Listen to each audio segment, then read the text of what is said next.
As everyone knows, in an online forum, we ask that everyone please mute your microphone if you are not speaking, but do feel free to raise your hand or use the chat feature here in Microsoft Teams if you do have a question, or unmute yourself if we have a sufficiently small number of people and you have a question you'd like to ask. We are very interested in your feedback. That is one of the key goals of this conversation today. It's to hear from anyone in the Carson community who has thoughts about this plan. Again, please feel free to speak up.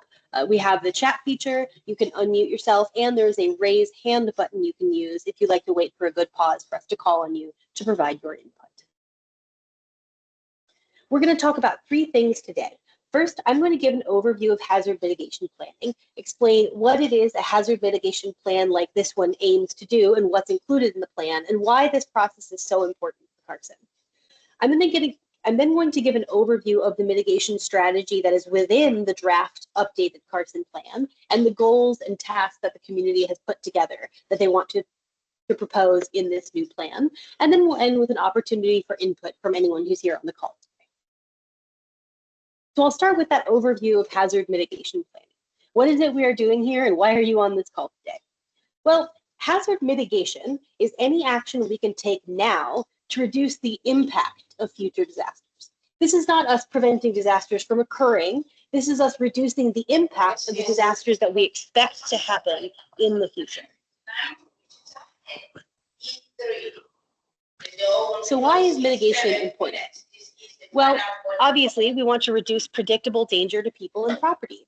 Many communities are familiar with the intersection that floods over and over again, the neighborhood that is damaged by a disaster over and over again.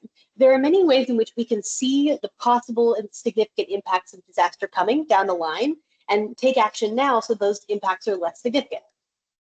Mitigation also helps us maintain continuity of operations. At the end of the day, there are some things we just can't afford to stop doing in a disaster.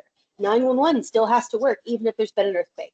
When you call the fire department, they still have to be able to get to you even if there's been a hurricane, right? So mitigation can help us make sure that when the worst things happen, government can continue to operate and serve the people in Carson. And very importantly, hazard mitigation in the long term can save a lot of money. On average, federally funded hazard mitigation saves $6 for every dollar in spending. So on average, every, let's say, $100,000 of government spending on risk reduction results in $600,000 in long-term savings, both in terms of prevented damages to our infrastructure, in response costs that we didn't incur because we didn't have to send someone in a rescue boat to get that person off of their roof, and in prevention of things like injuries and loss of life. So there are many reasons why mitigation is valuable, but most important among them is keeping people safe and making sure that we can keep things going after a disaster. Some of the things that we do that count as hazard mitigation, some examples of what I'm talking about here, are listed on the screen here. One is elevating or demolishing structures that flood frequently. Flooding is a hazard that is more predictable than others because generally speaking, we know where the rivers are, right? So we can remove structures from the floodplain or elevate them so that if flooding does occur, the damage is not so significant or is less likely to happen. We can strengthen or bury power lines so that in high wind events or ice storms, we don't lose power. We can increase the size of culverts, those pipes that run underneath a road so that runoff and riverine water can move underneath the road. Sometimes they need to be bigger to allow for the flow of water. That counts as hazard mitigation. As everyone in California is very familiar, we can reinforce buildings to withstand natural disasters, primarily earthquakes, but also things like hurricanes. You know, I'm not an engineer, but you can build a harder, better, faster, stronger police station, courthouse, assessor's office, all of these things. We can also install generators or other backup power at critical facilities. Things like wastewater treatment plants, critical infrastructure of any kind. If we have backup power, even if we lose power, those things can continue operating. And if we want to prevent damage from wildfire, we can remove the vegetation that would fuel that fire or create defensible space where there is no hazardous fuel around buildings that are important to us, so that if a wildfire does occur, the damage is not so significant. So if mitigation is a valuable goal, but what is the point of a mitigation plan, this document we're here to talk about today? Well, it starts by profiling the community and key assets and infrastructure. It talks a little bit about Carson, the things that are in Carson and what's important to it, and the infrastructure that serves the people who live in Carson. It then describes the hazard-related risks that Carson faces.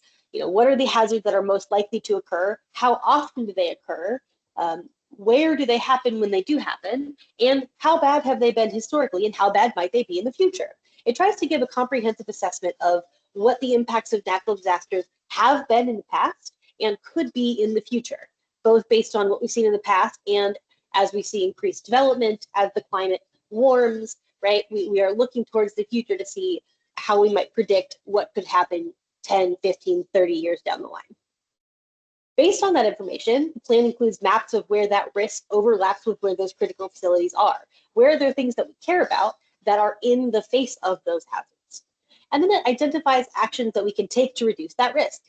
If we've identified that XYZ area is where the flood might take place, and we found that there are 4 fire stations at floodplain, maybe we identify that we need to move that facility to a new location or elevate it, things like that.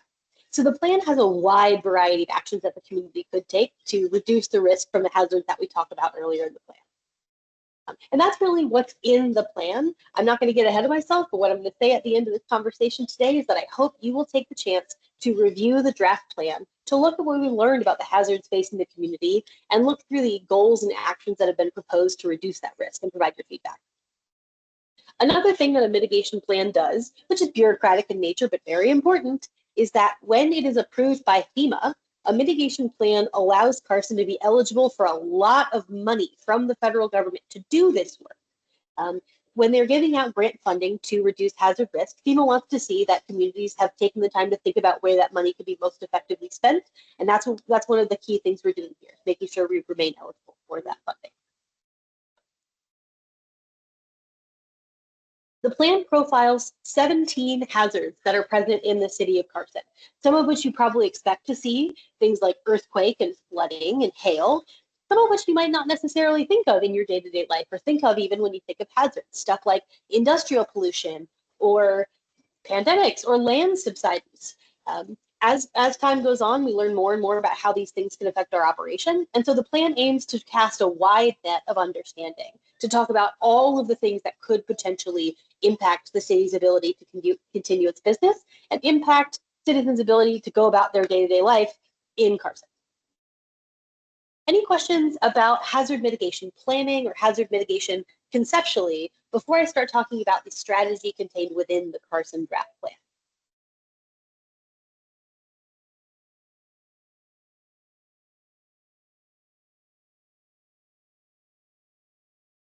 All right, hearing none, I'm going to talk a little bit about the mitigation strategy. So after going through the data available about risks the community faces and looking at the history of how those things have impacted the community in the past, we can look towards the future and think, what are the things we can do to reduce these risks we can see coming? It's very important to note that the plan identifies potential actions that the city might choose to pursue if funding becomes available. The city is not committing to doing every single thing the plan mentions. This is an aspirational document that says, what are all of the things we might do to reduce this risk? This is not the city saying, we will fund or we will do all of these things. Generally speaking, the strategy and the mitigation planning is very funding dependent. However, if you feel really strongly about one of these things happening, I encourage you to, ask your community leaders and let them know that this is something that's very important to you. So as we go through this conversation, I just want to be really clear that these are not commitments. These are suggestions for things that would be cost beneficial and would serve. So the plan establishes a lot of separate goals for how we might reduce hazard-related risk and keep people safe from disasters. The plan divides those goals into 5 mission areas. The first is protecting life, the environment, and property. This is kind of the bread and butter of hazard mitigation, keeping people safe, keeping property safe, and protecting the environment. Goals and actions under this area will include some of that physical work like I was talking about, elevating buildings, retrofitting buildings, burying power lines. The second mission area is public awareness. Many people who are vulnerable to flooding don't know they live in an area vulnerable to flooding. Many people could take simple actions to reduce their risk from wildfire that they might not know about. So there's a lot of value in spending time and efforts to educate the public about their hazard risk and, more importantly, what they can do to reduce it. The third mission area that has several goals in the plan is natural systems. Something we've seen a lot more of in the last 5 to 10 years is we're realizing that The answer isn't always to build something out of concrete to get the water out of the way or to solve the problem. There are many things we can do to work with nature and work with the environment to reduce hazard risk, to let the water go where it wants to go, to reduce risk in a way that is more in keeping with how the land worked before we built stuff on it. So there are several goals under this broader umbrella of natural systems that aim to do that. The fourth mission area, where there are several goals in the plan, is partnerships and implementation.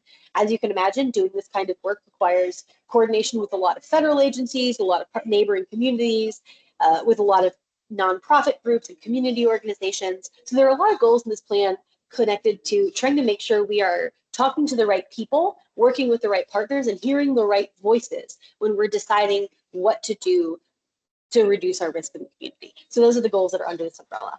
And then finally, the fifth mission area, where there are several goals in the plan, is emergency services. Obviously, one of the biggest things we can do to reduce risk is be ready to take care of our people. So there are lots of different things the community has aimed to do related to strengthening its emergency services and its readiness to respond and protect members of the community when these hazards occur. So under these mission areas, these 5 mission areas, there are a variety of goals, and under all of those goals, there are additional actions. Actions are more specific. I very much encourage you to look at the draft plan to see what those are, but some of the things that are included in there are, like I mentioned, public education and outreach campaigns. Some of the actions are related to assessing the vulnerability of buildings and our infrastructure so that we can be ready to strengthen them. It's one thing to say, yes, we'd like to have a more earthquake resistant, city building, but it's another thing to understand what that means, look at engineering and do those studies. So just that work of assessing that vulnerability and understanding what the solution is can be a lot of work in and of itself. There are a lot of actions in the plan associated with installing or improving, if they already exist, backup power sources for critical infrastructure of various types. And there are a lot of actions related to drainage and flood control projects. Making sure the water has somewhere to go, the water goes where we want it to, and not into somebody's living room. This is a lifelong fight humans are fighting, is to get the water where we want it to be.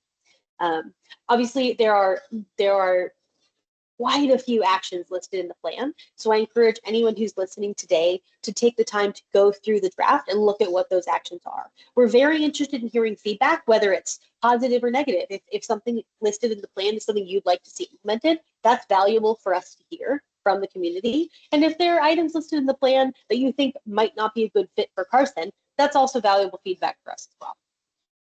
Does anyone have any questions about the mitigation strategy in the draft Carson plan?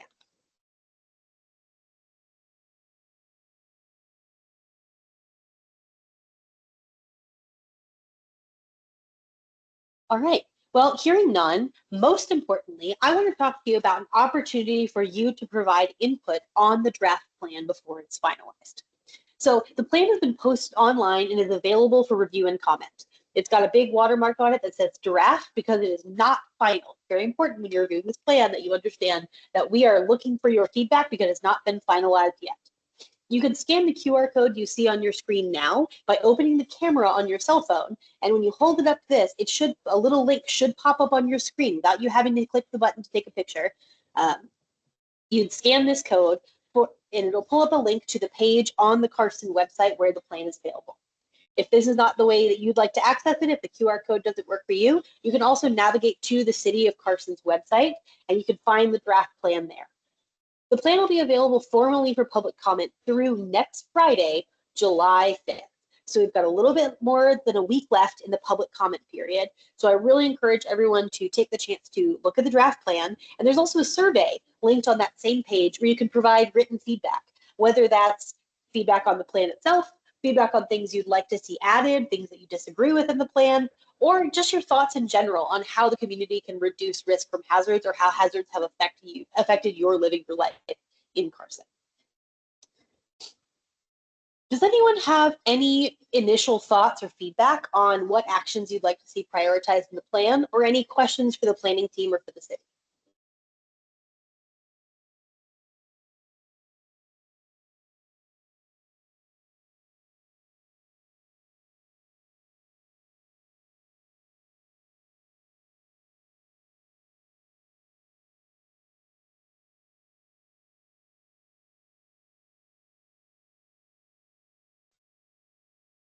Hearing none, I'd just like to thank everyone for their participation today. This recording of this meeting, like I mentioned, will be posted online alongside the draft plan and the survey requesting your feedback.